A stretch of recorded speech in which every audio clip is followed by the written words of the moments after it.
श्रुति और स्मृति में विधि निषेध आया है कि शुभ कर्म करो, निषिद्ध कर्म मत करो।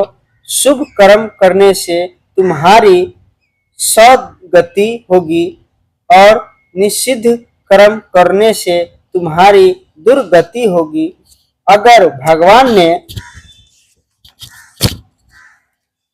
ने प्राणियों की गतियों को पहले ही निश्चित कर रखा होता तो श्रीमति और स्मृति का विधि निषेध किस पर लागू होता। तात्पर्य यह है कि मनुष्य अपना उद्धार करने में स्वतंत्र है। प्रश्न 9वें अध्याय के 6ठे श्लोक में भगवान कहते हैं कि संपूर्ण प्राणी मेरे में स्थित है और 13वें अध्याय के 30वें श्लोक में कहते हैं कि संपूर्ण भाव प्राणी आदि एक प्रकृति में स्थित है।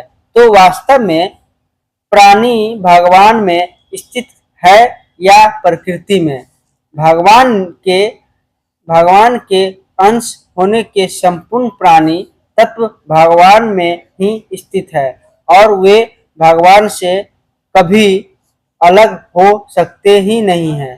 परंतु उन प्राणी को जो शरीर है वे प्रकृति के उत्पन्न होने से, प्रकृति के अंश होने से प्रकृति में ही स्थित है।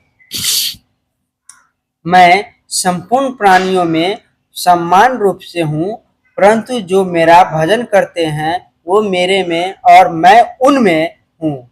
भगवान का यह प्रस्ताव क्यों? यदि प्रस्ताव है तो मैं सब में सम हूँ, यह कैसे? यह उत्तर यह प्रस्ताव ही होता समझता।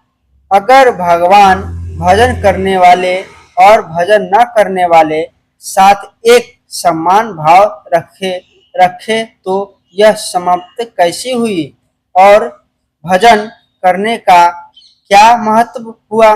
अतः भजन करने वाले और न करने वाले साथ यथयोग्य बर्ताव करना ही भगवान की क्षमता है और अगर भगवान ऐसा नहीं करते तो यह भगवान की विषमता।